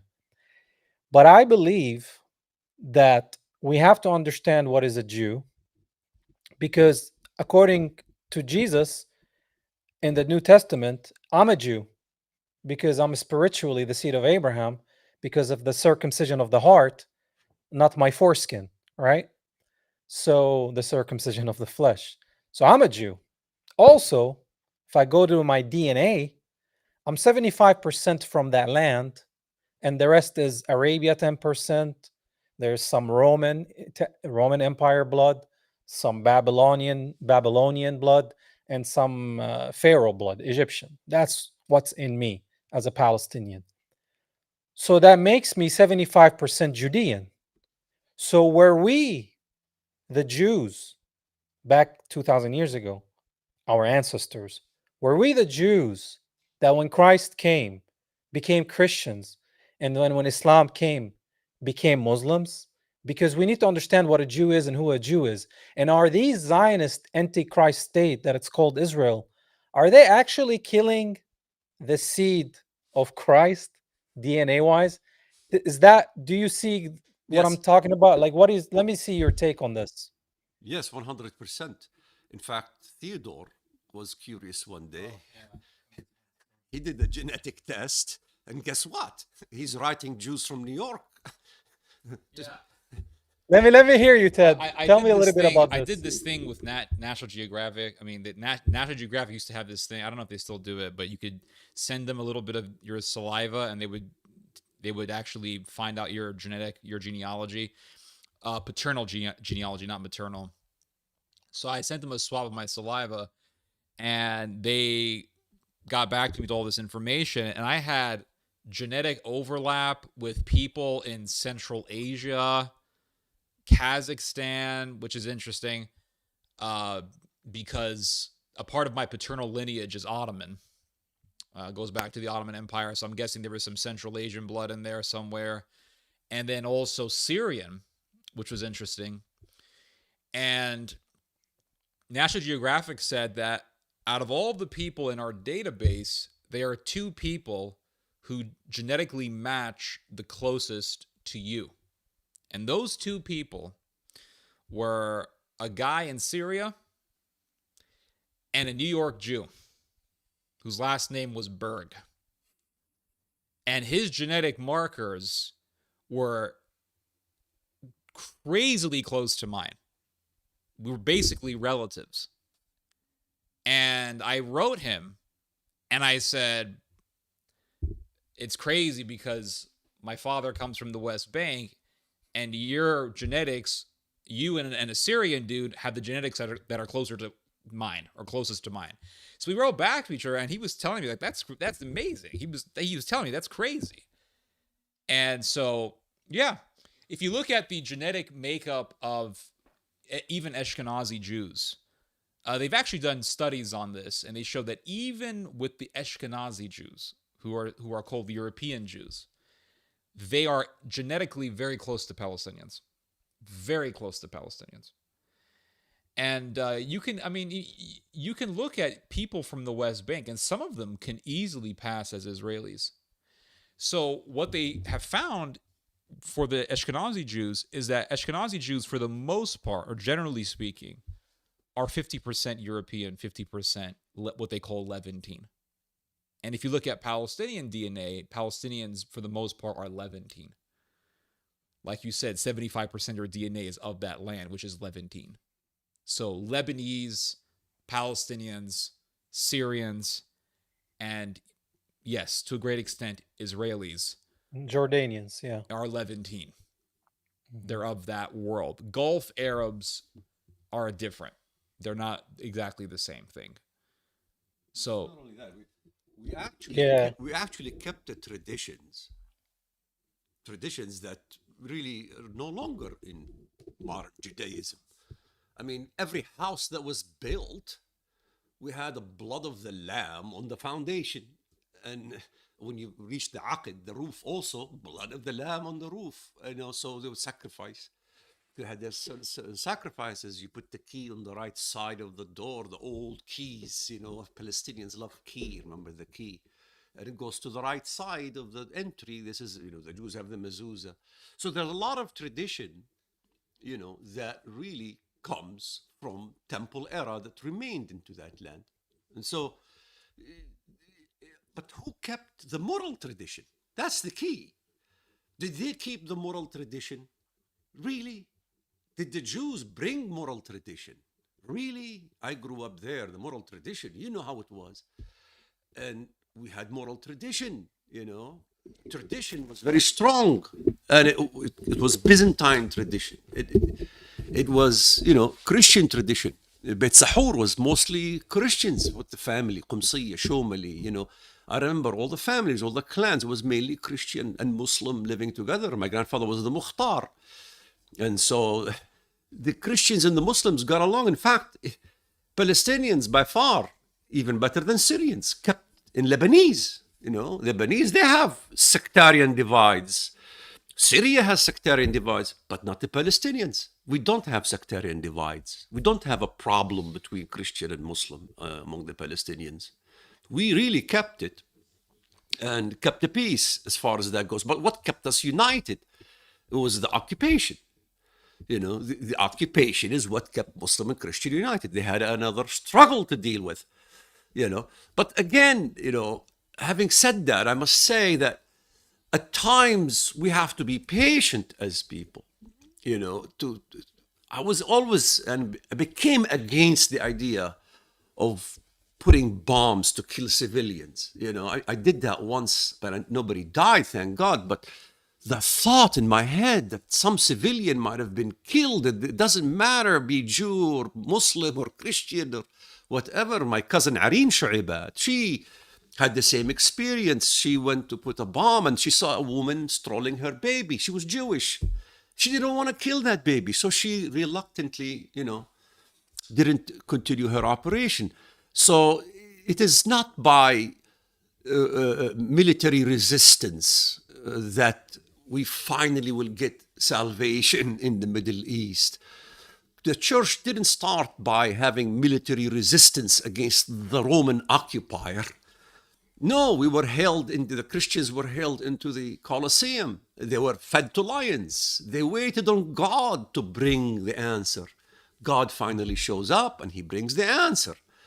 And so I think, you know, today you find amazing things. You find who are really the spokespeople that you see on public television who do the fantastic job of defending the Palestinians. Jews. There are Jews who speak very fervently about what happens, because the Palestinian defends the problem with us as Palestinians. We will defend the military aspect. We will defend, you know, when Hamas went and killed Jews. I did not enjoy watching Jews dying in the kibbutz that day, but it wasn't the Palestinians who committed this massacre. It was the Israelis themselves who committed this massacre. It wasn't the Palestinians who created Hamas. It was Netanyahu who created Hamas to sick Palestinian against Palestinian. It was the United States that created Al-Qaeda and all these to sick Iraqi against Iraqi and Syrian against Syrian. Once we understand this, that's why the Muslims need to wake up to this trick. You know, they always fall for this trick, you know, jihad, jihad, jihad. They don't realize there's a big dog behind them, pushing them towards that jihad for an ulterior motive, and it all ends up for greater Israel. So, you know, the Muslim world is waking up. The Middle East is waking up. Many Jews are waking up. Many Jews are leaving Israel. Israel is actually falling apart. We're watching it fall apart. Why is it falling apart? Because the prophets of the scriptures predicted it. That's the key that the Christian Zionist needs to understand. And so I will challenge any of these so-called Bible scholars to have a debate, a serious debate about the Old Testament and how the Old Testament perfectly fits the New Testament and the concept of Israel, because there is no greater Israel in the Old Testament, in the New Testament. The only great I see in the New Testament is the great city, Sodom and Egypt, where also their Lord was crucified. That dreaded land crucified Christ under the Jews. And so it shouldn't be a shameful thing for us to say who crucified Jesus was the Jews. But the Christian Zionists do not like these verses. In fact, they hate the scriptures. They do not love the scriptures as they claim. The whole idea is to really cover the scriptures and cover what it says. And finally, when you wake up to that lie, what do you want to do? You want to counter it. And so that's the key. Paul fell for a lie, but when he countered that lie, that's when he became effective. Yeah, I had to write some stuff so I don't forget what I want to talk about. So, a few things. Yeah, to me, the description of Sodom and Egypt, to me, Tel Aviv is the gayest city in the world. Sodomy is part of Judaism. The Talmud has 8 genders. Transgenderism, all that stuff comes from that group. Yeah. So that's the Sodom. And then Egypt, remember, the Pharaoh was God on earth. Zionists in that land, those people that call themselves Jews, but are not of the synagogue of Satan, it's all about supremacy. Yes. I'm a Pharaoh. Exactly. I'm a God. That's So to me, that's Sodom in Egypt. Yeah. And going back to Ted, I think differently about the Ashkenazis because I went down that rabbit hole. Every time you go down the rabbit hole, you find the rabbit without the letter T at the end. So when I went down the rabbit hole, Ashkenazis are not Semites because, first of all, Ashkenaz comes from Gomer. Gomer comes from Japheth, the son of Noah. We, the Palestinians, come from Shem. We're Semites. They're not. They're Japhethites. Even the term anti-Semitic, it's laughable because make it what it is, anti-Jewish. Because if you're anti-Palestinian, you're anti-Semitic because I'm a Semite, right? So Ashkenazis are not like the Palestinians, and I don't think they have 50% DNA from the Levant because they're Khazarians. They converted to Judaism. They come from Poland, Ukraine, Russia. The Khazarian Empire was where pretty much Ukraine is today. And I don't know if you know, Ukraine is pretty Jewish. It is. So, especially when you go to Odessa, I believe.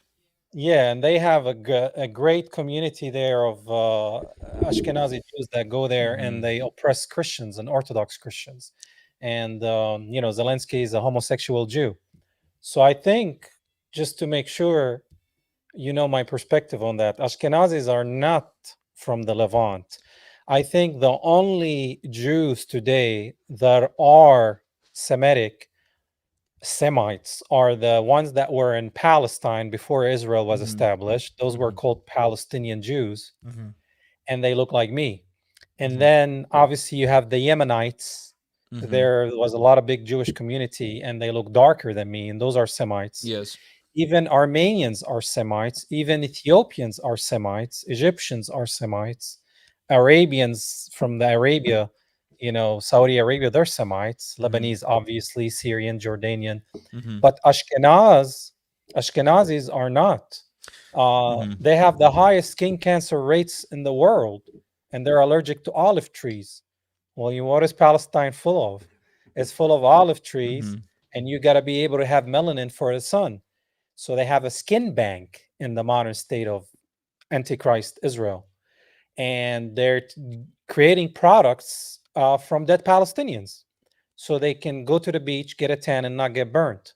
The melanin from the Palestinians. Because you put me in the sun, I will look like a different person. I'll keep getting darker and darker and darker and darker. Winter, I'm pasty now already. But the Ashkenazis, they get burnt, So I don't know. I was just trying to understand, why did you mention that they're 50% Levant? The reason why I say that is because there's several reasons why. One is, I think we're both right at the same time.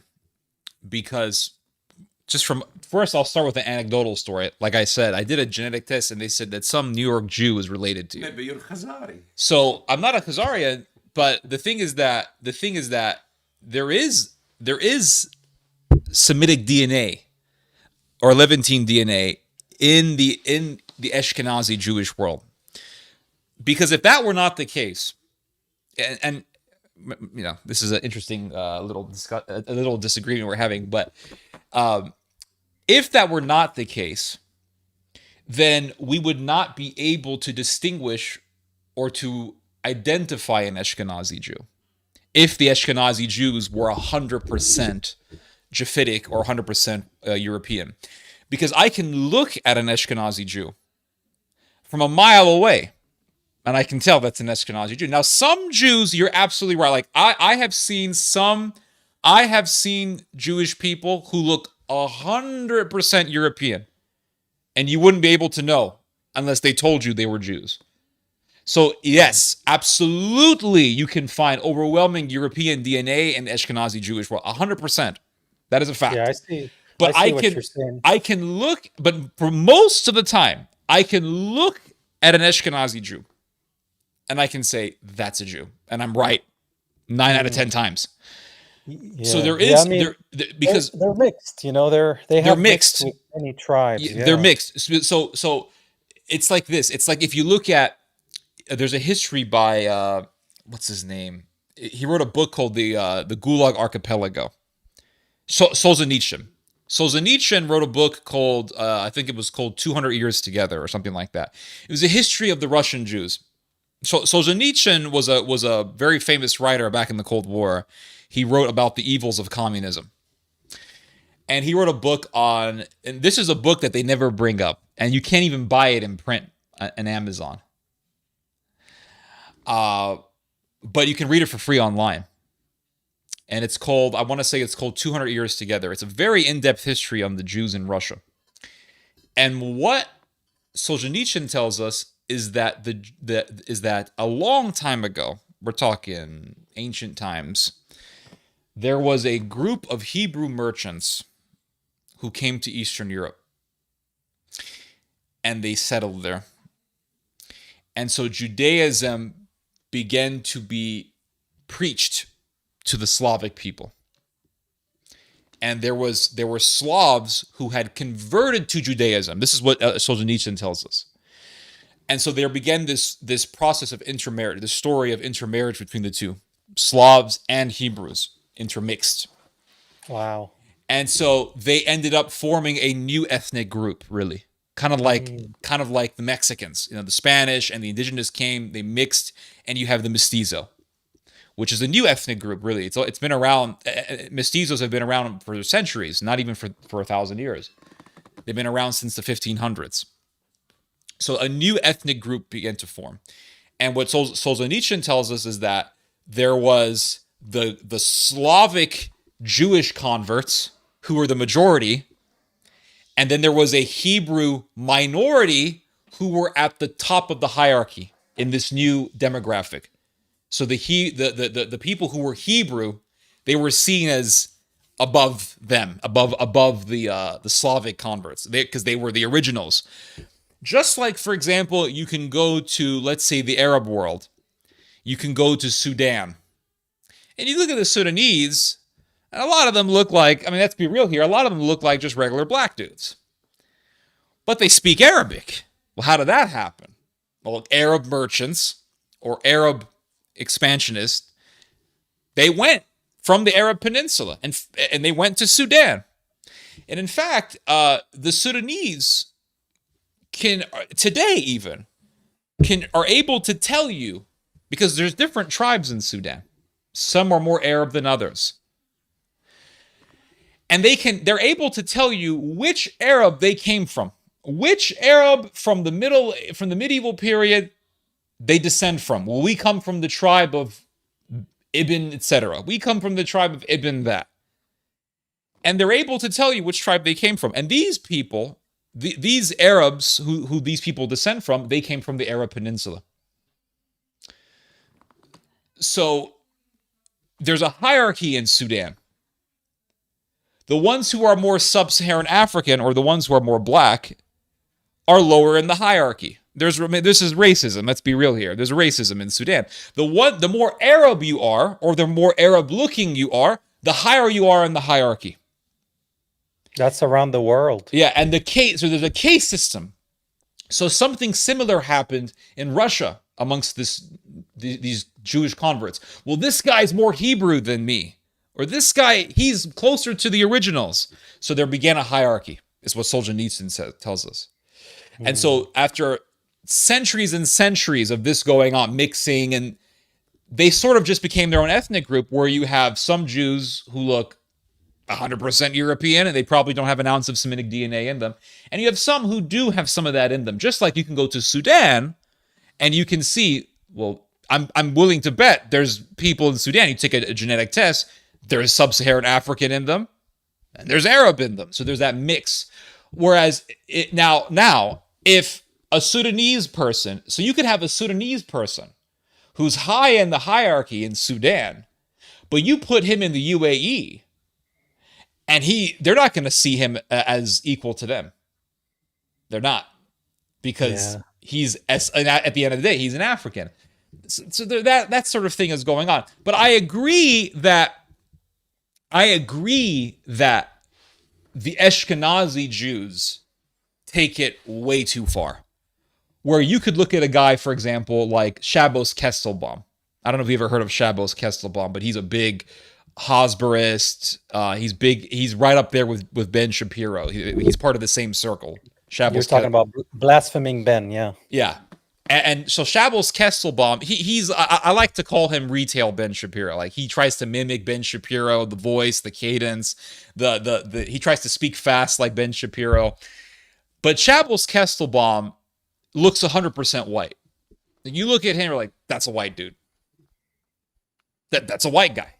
But you listen to him, and he's going off about, we were here thousands of years. We are the indigenous people. We're there. You guys are taking this thing way too far. It's like, in America, there are people who look 100% white.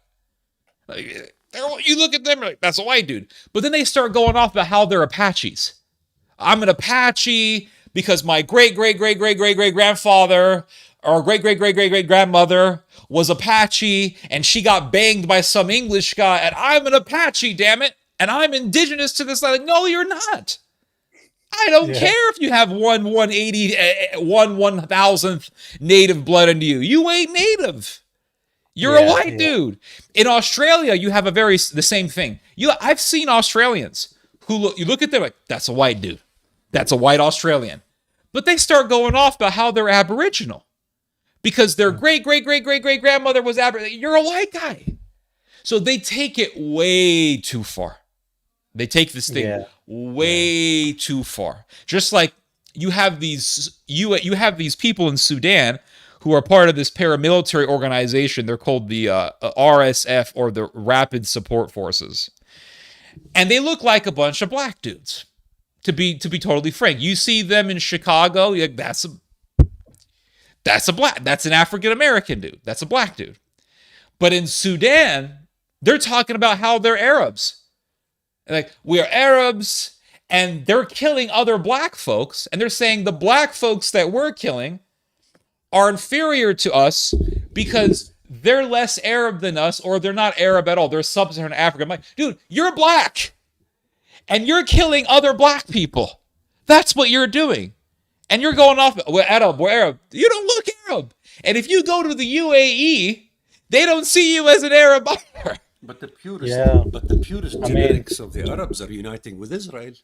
I mean, like when you look at who's funding, who's behind RSF, you know, it's the Zionist state. It's the Israel and the UAE.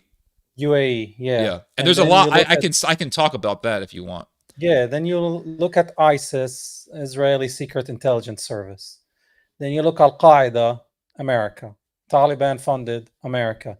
Every Islamic jihadist extremist group that existed after 1948 is predominantly from the Zionist state. They're connected to Israel. If you look at Al Qaeda, ISIS, Hamas, and Hamas, I think, is the least worst out of all of them. But Hamas is resistance, just like Hezbollah. Yeah, I don't call them terrorist groups because they're resisting the occupation. Yeah, I don't agree with their ways sometimes how they do the resistance, but evil breeds evil, obviously.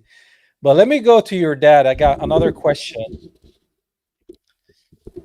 One more thing to discuss, because we talked about how Zionism is dying. Obviously, people like me and your son were very outspoken on social media and YouTube. We try to bring light in the darkness and try to bring people out of Zionism. And I've been watching TED for a couple of months, and I was like, oh my God, yes, here we go, another one. So I always celebrate when I find somebody like that. Now, the last thing that we need to understand, and I want to get your point of view on Zionism versus Judaism. The reason I'm saying that is because to me, Zionism is extreme Judaism. When you start looking at the Talmud, which is Judaism, it's blaspheming, it's demonic, and we're called goyim, and they're supposed to own us, and we're supposed to serve them, and all that stuff. That's Judaism. And Zionism say we're Jews and they run the world. Obviously, the people behind Hollywood, they're not Zionists, they're Jews. Some of them are Zionists. The banking industry, the LGBTQ, the music industry, why black people are killing each other. All the records are owned by Jews.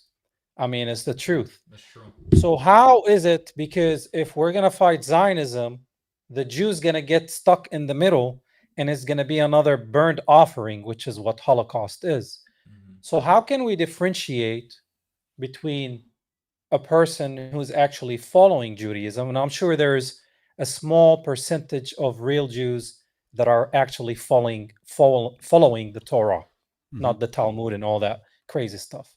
But those are a very small amount of people. So how are we going to differentiate who's a Zionist that needs to be destroyed and who's a Jew that needs salvation? All need salvation. I mean, Yeah. we have to differentiate between, I mean, what is rabbinic Judaism? I mean, rabbinic Judaism came as a response to Christianity.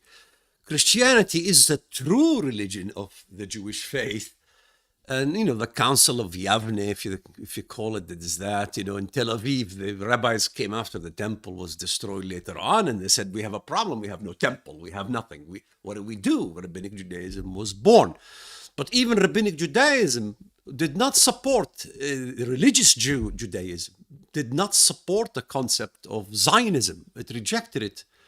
And the majority of religious Jews rejected that concept because they accepted their status as thrown out of the land because of their sin. But they can never figure out the sin, of course, is the rejection of their Messiah.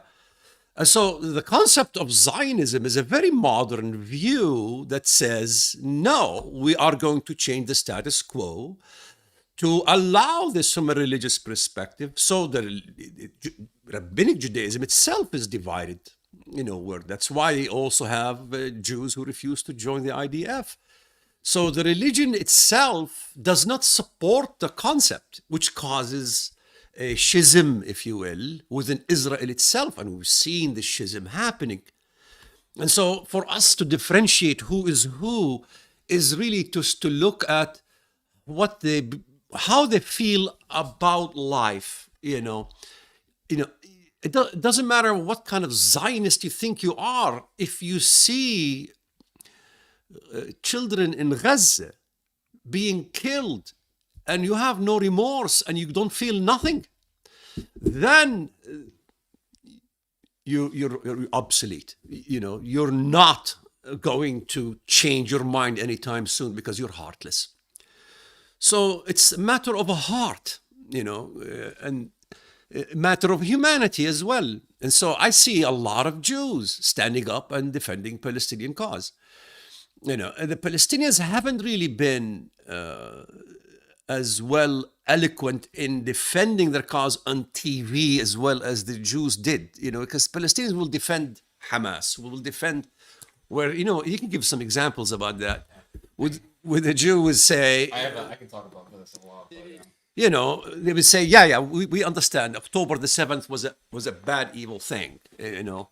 But Palestinians need to come to that That's part. an comedian. He figured that out. He figured that I out. mean, What's his name? I mean, most Palestinians, you know, the world is catching up on that day to season 75, episode 10, as I call it. If there was no occupation, apartheid, there would not have been an attack. So, to me, to blame Hamas on everything is No. retarded. Of course.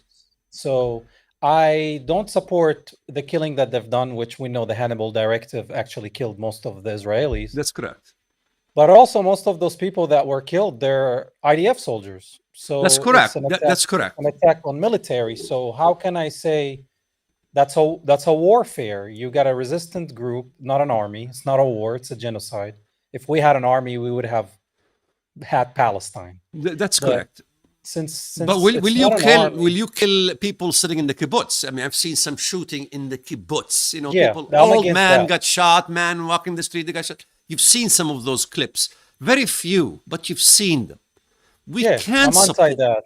Yeah. Yeah, we I can't mean, support it. even in the past when they used to go to Jerusalem, blow up a bus, I was Yes, against that. I yes. was always against that. In fact, to me, if it was up to me, I will outlaw the study of genetics completely because there was more bloodshed done in the name of genetics than anything. Nazism was looking at themselves as Aryan, and all this genetic. India, you have the caste system. Sudan, bloodshed because of genetics, and now we're looking at IQ. And so the problem I see is that yes, the West is waking up to the atrocities of the Palestinians, but there is a fork on the road. That's a very dangerous road.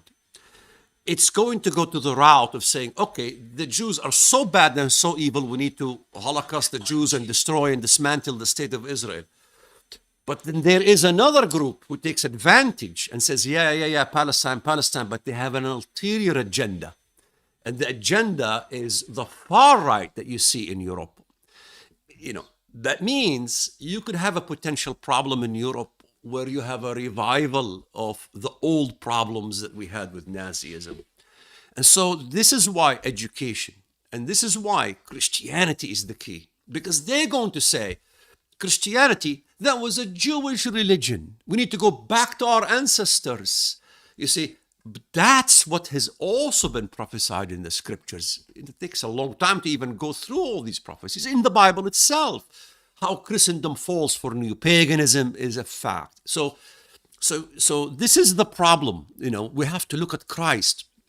Christ elevated a centurion. You know, he was an occupier, a Roman occupier. So at times, the Palestinians need to see a Jewish occupier for his humanity. He cared about suffering. He came to Palestinians and he did defend the olive trees because that is a holy tree to us. You see, those people, you see, we honor. But we're seeing it happen. What better things that we've seen happening already? We see Palestinians and Jews coming together, you know, defending what is right. So we have to go to the bottom denominator, to the issue of good, evil. What is good is clearly good. What is clearly evil. You can't masquerade evil under a different name. You can masquerade evil. Hold on. Check the sound. Can you hear us? Yeah. Yeah. Some people are saying the sound went off. Back on. Their computers are retarded, so they think it's our audio. Oh, maybe. I don't know. It's like they have retarded. No, I hear you. Continue. Yeah, so we have to be careful that, you know, they have a form of godliness, but deny the power thereof. So we see a lot of that form of godliness. We see it in Rome. We see, you know, an infiltration in Rome itself, Pachamama. We see even patriarch in Constantinople get together with the Pope, and they're going to have a kumbaya peace kind of thing, and worship of the earth kind of thing, and so really we have to be careful. You know, what Christ fought was the synagogue of Satan. That doesn't mean the synagogue of Satan doesn't extend to the Vatican. It does. I went to Rome. I went to see the Pope. I was very disappointed, you know, because I did cross the Tiber, you know, sort of like, you know, from Islam to evangelicalism, I crossed the Tiber, Rome, and now I'm crossing the Volga to see what the Orthodox in Russia, Ukraine have to offer. Because really, I am disappointed with what has happened to Christendom, and God is going to rescue the Christian world. How is he going to do it? He's going to preserve a people. It says it very clearly in Daniel. God will appoint a kingdom, and that kingdom will crush that colossus at its 2 feet, which is the Roman Empire, East and West. And what is that kingdom? You see, that kingdom is everybody, the universal church. But it says, in the days of those kings, God will raise a kingdom. So in the days of those kings, those are 10 acolytes of Antichrist. During their days, that's less than 100 years, God is going to raise a kingdom, and that kingdom is going to crush that evil empire, and God is going to fill that kingdom to the whole earth. How is this going to happen? Tell me. Where is the details? In other words, people looked at eschatology from the apocalypse and from Daniel. And that's how the fathers basically extrapolated eschatological concept of a Roman Empire, two divides from two books. But where are these two in the rest of the prophets? That's the key. Where are they in Isaiah? Where are they in Jeremiah? Where are they in Amos? Where are they? They're there, all of them. And that's the whole idea of finally putting together a manuscript that explains, and this basically shatters Christian Zionism and explains how God is going to restore the earth into a new Jerusalem that no man fathoms. If no man fathoms the new Jerusalem, why do you tell me that you must establish a state in a city that has falafel stands and hummus and shish kebabs? That is a very fathomable city. Jerusalem of God is unfathomable. So why are you trying to fathom what is unfathomable and do not try to understand what we should fathom? And that is what the instructions are in the prophets of the scriptures.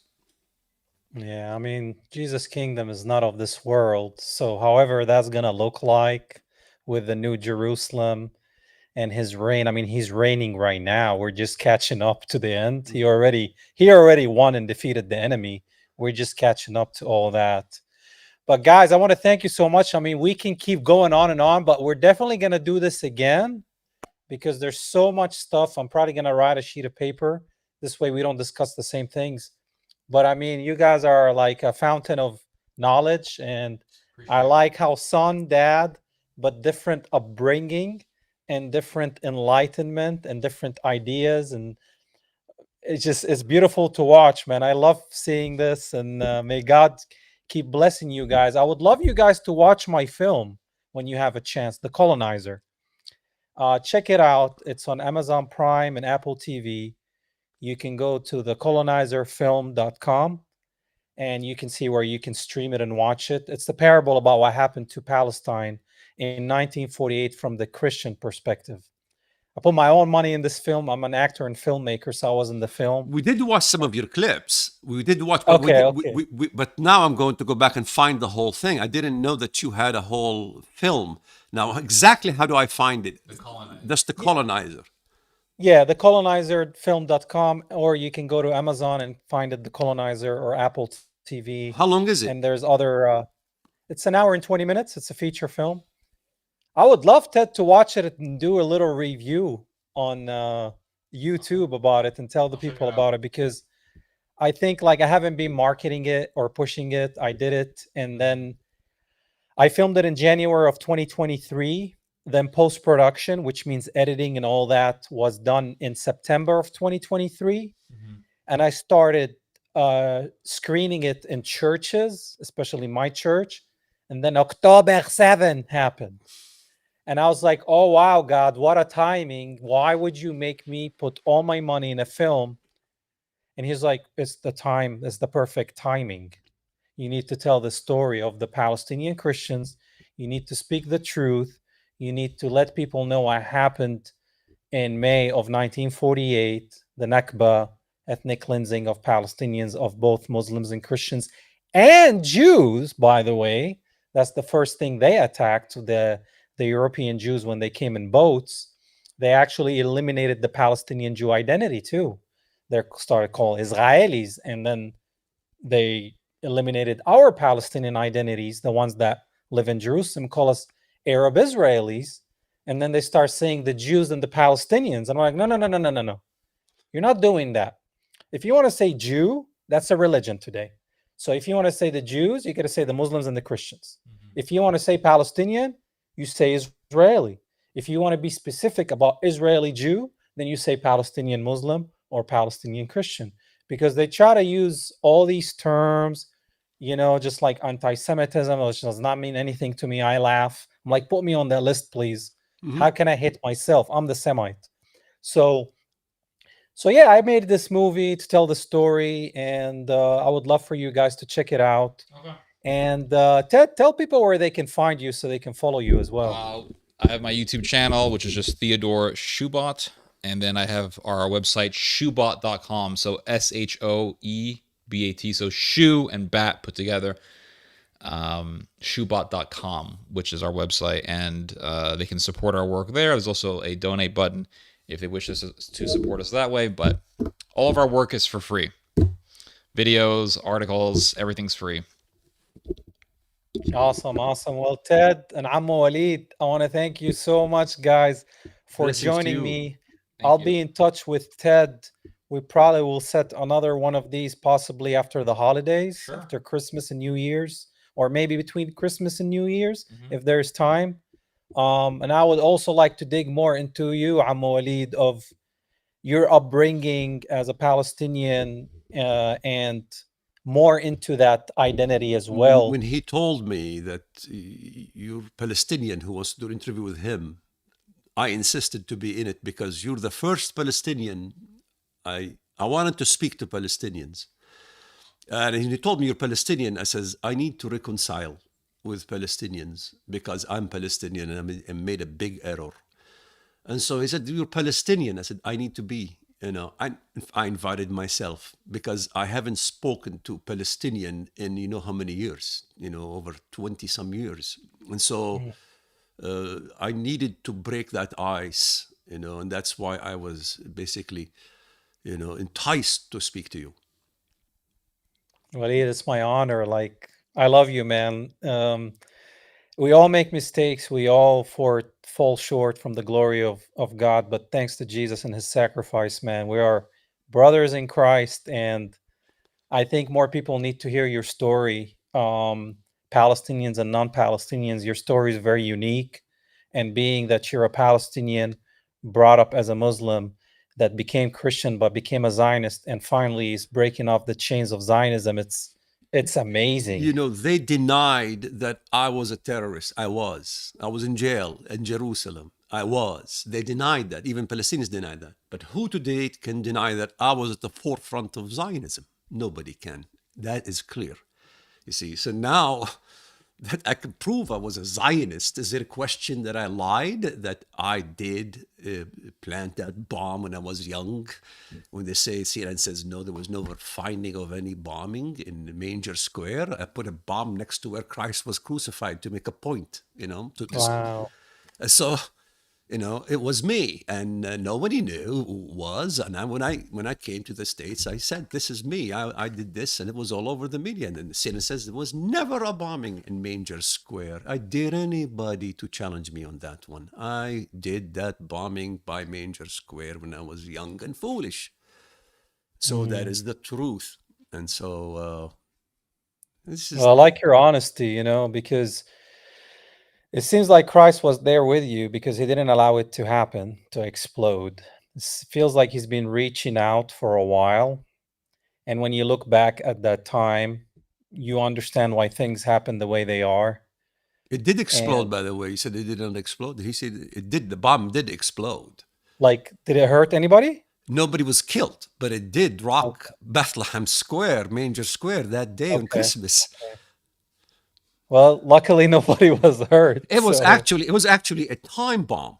But what happened in mm, the last minute, I saw children. So I threw mm, it and it landed somehow on the roof and behind somebody's, yard.